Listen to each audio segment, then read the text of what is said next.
Hoje... Jornalismo. Bandeirantes. Isso mesmo. Hoje entrou em serviço o sistema de mísseis da Rússia, mísseis hipersônicos com capacidade nuclear. O anúncio foi feito oficialmente pelo Ministério da Defesa da Rússia. Segundo o Ministério, houve uma breve cerimônia na Bielorrússia, ou Belarus, como dizem hoje, onde os mísseis foram posicionados. Não foi informada a quantidade, ou seja, quantas unidades foram instaladas, nem outras informações. É bom lembrar que um míssil hipersônico, ele voa numa velocidade superior a 5 vezes a velocidade do som. Não é só isso, é difícil detectá-lo e ainda mais difícil interceptá-lo. Os sistemas de defesa se mostram ineficazes contra esses mísseis. A Rússia usou esse modelo no ano passado, há 13 meses, novembro de 24, houve um disparo experimental contra uma fábrica em Dnipro, na Ucrânia. Putin, no início de dezembro agora, disse que o sistema entraria em operação ainda neste mês. E assim ocorreu. Foi até uma reunião com alguns generais e outros oficiais das Forças Armadas Russas, quando ele alertou que Moscou tentaria ampliar os ganhos na Ucrânia se Kiev e a Europa Ocidental rejeitassem as posições do Kremlin a respeito do que deve nortear um acordo de paz. Nós tivemos vários encontros entre Putin e Trump, Zelensky e Trump. O Trump, à sua maneira, né? Sempre gostando de anúncios grandiloquentes e tentando sempre apresentar-se como realizador de um acordo de paz, mas ele próprio já admitiu publicamente que há algumas questões dificílimas e que precisam ser resolvidas para que haja um acordo que mereça esse nome, acordo de paz. Um mero cessar-fogo, sem que vários acordos sejam feitos, um mero cessar-fogo já foi descartado pelo Putin e pelo próprio Trump. Eles consideram inútil. Embora, claro, o cessar-fogo garanta um período sem ataques e, portanto, sem mortes em razão dos ataques, mas a situação poderia até piorar sem que as causas desse assunto sejam tocadas, sejam enfrentadas, sejam resolvidas. E aí é que nós encontramos muitos empecilhos para um acordo de paz. E quando agora o Putin apresenta esse sistema de mísseis hipersônicos, basicamente o que ele está dizendo é que se não houver acordo, a guerra entrará em uma nova fase. E um míssil que foi disparado experimentalmente há 13 meses, ele poderá se tornar elemento central nos ataques da Rússia daqui para frente. Principalmente se a Europa insistir com alguns termos de negociação, a Europa Ocidental, que é uma imprecisão, né? Quando se diz a Europa, afinal de contas, a Rússia tem parte de seu território na Europa, a maior parte fica na Ásia, até porque 60% do território russo é a Sibéria. Mas a parte mais habitada, a maior parte da população russa vive na parte europeia da Rússia. E a Ucrânia é um país plenamente europeu. Então, essas menções à Europa, feitas inclusive pelo Putin, são menções às potências europeias ocidentais. Reino Unido, França, Alemanha. E ali participando a Itália. Pois bem, ocorre que a Europa boicotou a Europa como expressão que representa essas potências europeias ocidentais. Boicotou continuamente qualquer oportunidade de paz, qualquer possibilidade de negociação séria. E na época do Biden, ou seja, até 20 de janeiro deste ano, de 25, não há a menor dúvida que o Biden também não queria acordo de paz. E não é que o Trump seja o bonzinho que quer o acordo de paz. É que essa é uma promessa que ele carregou. Há uma insatisfação crescente nos Estados Unidos com o custo para o contribuinte dos Estados Unidos dessa guerra. E o Trump conseguiu, por exemplo, transferir parte do custo para a Europa. Ele disse a Londres, ele disse a Paris, a Berlim, a Roma: vocês querem continuar despejando armas na Ucrânia? E os Estados Unidos são o território dos fabricantes dessas armas? Tudo bem, mas vocês pagarão por elas. Isso não provocou recuo dessa gente politicamente degradada que hoje governa as potências ocidentais da Europa, ou as potências europeias ocidentais. Meloni, Macron, antes o Scholz, agora o Merz, Starmer, seguindo a linha que vem desde Boris Johnson, e até, isso pode ser registrado nas dissimulações de Pedro Sánchez, o chefe de governo da Espanha. E claro, alguns fanáticos, como Donald Tusk, na Polônia, um fanático, um adorador da ideia de um confronto entre a OTAN e a Rússia. Mas que, obviamente,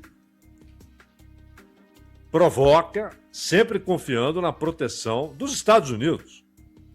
Porque França, Alemanha, Reino Unido não tem a menor capacidade, sem os Estados Unidos, de combaterem seriamente a Rússia.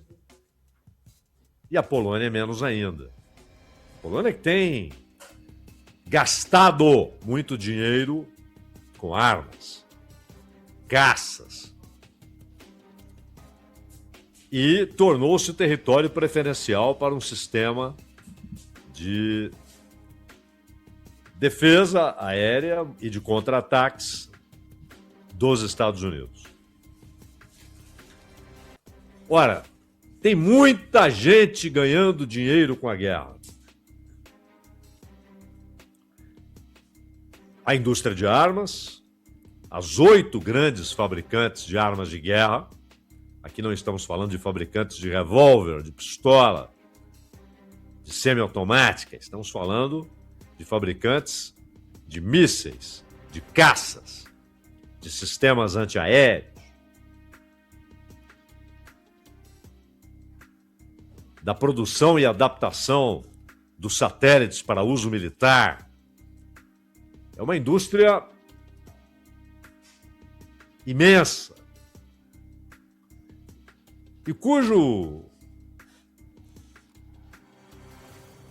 poder político já havia sido denunciado, porque foi em tom de denúncia, por um general, herói de guerra, Eisenhower, que presidiu os Estados Unidos por 2 mandatos seguidos e cunhou a expressão complexo industrial militar. Hoje é um complexo financeiro industrial militar. Há grandes bancos globais que são proprietários dessa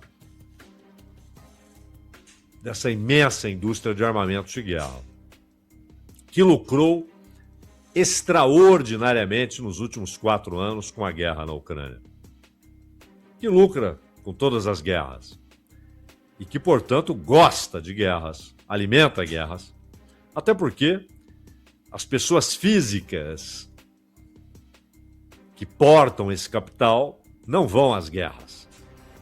Elas vêm de muito longe, sempre. Os seus não vão às guerras. Vêm de muito longe, sempre. Mas há também, na cabeça de gente como Starmer, Merz, Macron, a ideia de que a revitalização econômica europeia pode ser realizada pela indústria de armas. Pode ser realizada pela grande indústria de material bélico. E para a indústria de armas é indiferente produzir nos Estados Unidos ou em solo europeu. O importante é continuar acumulando capital, tendo taxas de lucro impensáveis há alguns anos para essa mesma indústria. E a Ucrânia é refém dessa gente. Com a colaboração do senhor Zelensky e dos generais que hoje governam a Ucrânia, mas governam formalmente. Há um grupo de bilionários que vivem na parte ocidental da Europa e que são ucranianos, têm grandes interesses na Ucrânia, ou não são ucranianos, mas têm grande capital investido na Ucrânia. E essa gente está lucrando rios de dinheiro com a guerra. O povo ucraniano é a vítima. É a vítima solitária, traída pelo seu governo e pelos pretensos aliados da Europa Ocidental. A Ucrânia sofreu um golpe de Estado organizado, desenhado e, nas minúcias, executado pelos Estados Unidos em 2014. Governo Barack Obama. Não por acaso o vice de Obama, Joe Biden, tinha grandes interesses na Ucrânia. Inclusive a participação de seu filho num conselho de uma empresa, o Hunter Biden.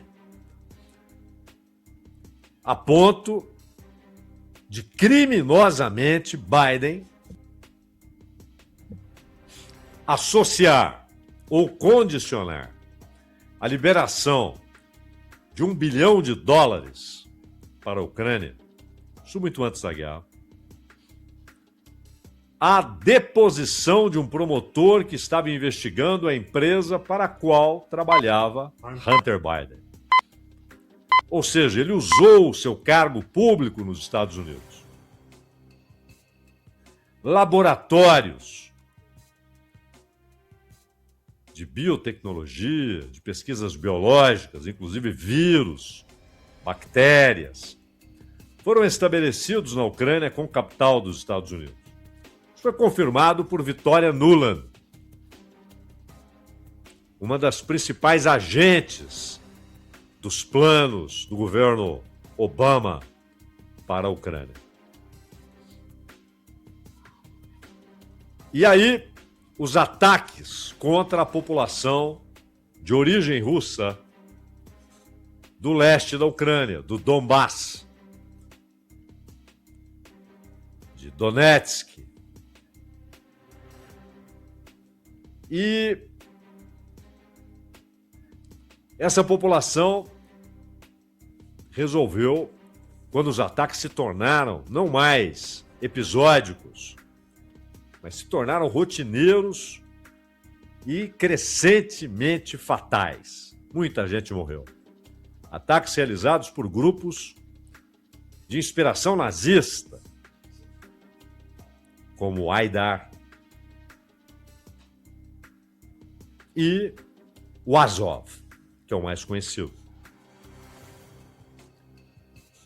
Então, eles resolveram fazer um referendo e decidiram decretar sua independência. A maioria escolheu a independência. A Ucrânia não aceitou, os Estados Unidos não aceitaram, a Europa Ocidental não aceitou. Todos se tornaram coniventes. Os Estados Unidos, bem mais do que isso.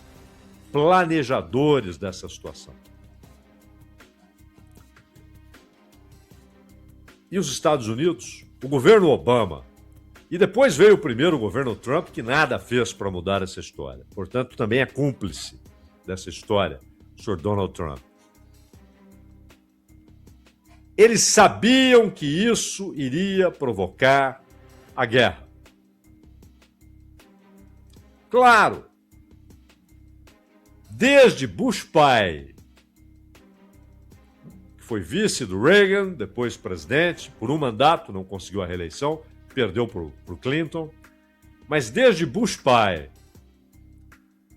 e é no momento final do governo Bush pai que há o colapso da União Soviética, dezembro de 91.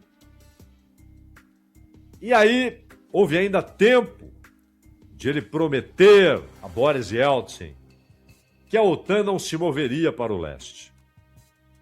Promessa repetida por Bill Clinton. Primeiro, a Yeltsin e depois a Vladimir Putin. E repetida por Bush filho, que sucedeu ao Clinton. E repetida por Barack Obama. E, no entanto, houve 7 grandes movimentos da OTAN em direção ao leste. E a Rússia, houve um momento, isso foi dito pelo Putin, lado a lado com Bush filho, George Walker Bush, ao lado dele, não negado pelo Bush filho, que ria nervosamente. Primeiro, quando no início do governo Khrushchev, a União Soviética propôs que não houvesse mais a divisão Pacto de Varsóvia e OTAN, mas que houvesse um grande sistema global de segurança com os Estados Unidos e com a União Soviética. A proposta foi tratada como irrealista e, portanto, irrealizável. Putin, décadas depois, já não havia União Soviética, é óbvio, repetiu a proposta. Já não havia Pacto de Varsóvia, por certo. Ele repetiu a proposta. Aceitem a Rússia na OTAN. E aí teremos um sistema global de segurança, onde trataremos todas as questões dentro da mesma aliança. E o risco de conflito será muito menor. A resposta foi, não, começou com Clinton. Vamos estudar, é uma boa ideia. Só que aí ele foi conversar com quem manda de fato. E a resposta foi não. E o não foi repetido por Obama, enquanto esses movimentos da OTAN em direção ao leste continuavam. Mas a Ucrânia,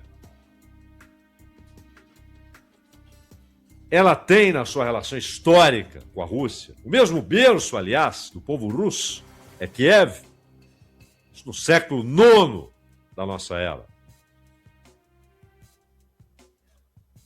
Eles representam os ucranianos para os russos, para a Rússia,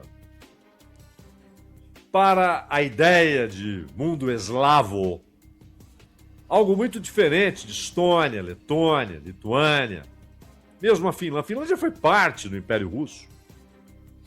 Aliás, a Finlândia até hoje, ela tem leis dos tempos do Tsar. Ela não revogou leis dos tempos do Tsar. E o Império Russo, obviamente, anterior à Revolução, às revoluções de 17, a Revolução Liberal Burguesa e a Revolução Bolchevique. Pelo calendário juliano usado na época, uma em fevereiro, a outra em outubro. Pelo gregoriano, março e novembro de 17. Então, a diferença de 13 dias. Né? A Ucrânia sempre foi vista como a que não deve ser tocada pela OTAN. Mas esses movimentos cresceram e, obviamente, incentivam os ocidentais à reivindicação do governo ucraniano de entrar para a OTAN. A entrada para a União Europeia, nenhum problema.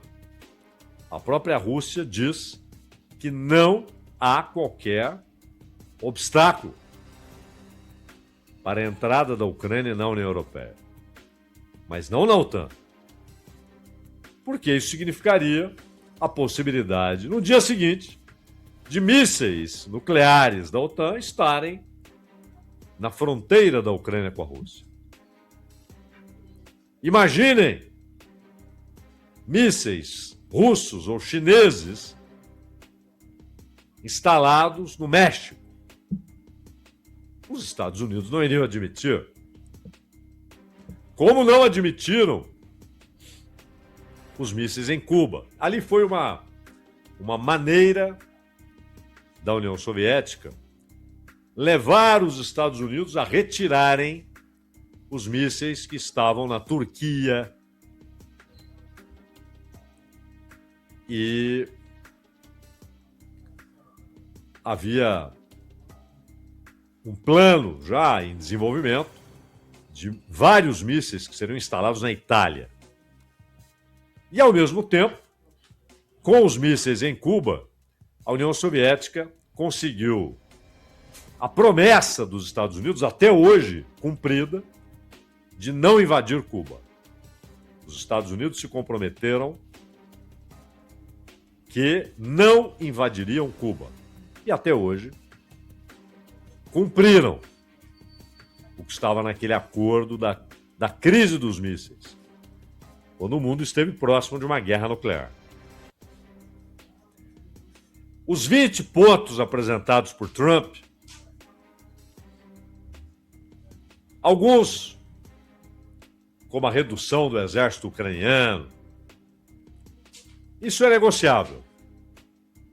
Só que estava na primeira proposta do Trump que a Ucrânia se comprometeria no papel, ou seja, colocaria na sua própria Constituição a desistência de entrar para a Aliança do Atlântico Norte. de fazer parte da OTAN. A versão apresentada agora, semana passada, pelo Zelensky, não traz isso. E a Rússia diz: se isso não estiver, não há acordo. A guerra continuará. E também Trump, depois de ouvir os russos, conseguiu fazer com que a Ucrânia se comprometesse a estabelecer a exigência legal de respeito no ensino público, no ensino particular, nas instituições, nas empresas, de respeito por outras culturas e idiomas. É obviamente uma referência aos russos. A Ucrânia chegou ao ponto de proibir o idioma russo, que era corrente no Donbass. Havia repressão ao uso do russo e ao uso e aos costumes e até a religião ortodoxa, cristã ortodoxa. E agora isso aparece nesse plano como uma exigência que a Ucrânia deve cumprir. E os Estados Unidos prometem, por pelo menos 15 anos, proteção militar e a possibilidade de acionar para a Ucrânia, mesmo ela não fazendo parte da OTAN, o artigo 5º, que garante que se um Estado associado à OTAN é atacado, todos os outros devem defendê-lo. A resposta é da organização, da aliança. Basicamente, tudo isso se fia no poder militar dos Estados Unidos. Não é da França, do Reino Unido, da Alemanha, imagine. É dos Estados Unidos. Aí é que está o ponto-chave. A Ucrânia concordará em renunciar a qualquer ideia de fazer parte da OTAN?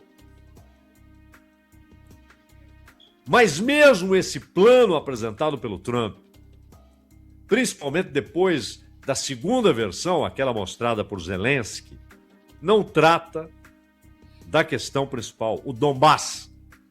E o que quer a população do Donbass, que é de origem russa? Ela quer voltar ao controle ucraniano? Porque uma parte, inclusive, votou em um segundo referendo, votou por sua absorção pela Rússia. Como era antes do final da Primeira Guerra Mundial, que terminou em 18, foi de 14 a 18. Tudo aquilo era parte do Império Russo. E a ideia de uma Ucrânia independente, como nação, ela foi defendida, e isso foi fundamental para que isso ocorresse, por Lenin.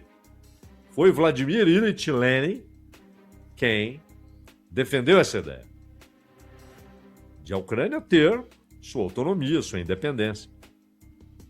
Mas havia, claro, uma aliança posterior a essa decisão, a aliança das repúblicas socialistas soviéticas, com o mesmo estatuto jurídico, mesma moeda, mesmos mecanismos de defesa, e um governo central em Moscou. Tanto que a Crimeia foi um presente de Khrushchev à Ucrânia, que Putin retomou como retaliação ao que estava acontecendo com a população do Donbass. Então, há causas históricas que têm de ser tocadas por qualquer plano com chance de ter sucesso, sem que as causas do problema, as causas históricas e atuais, sejam tocadas, até um cessar-fogo se torna inviável. Jornalismo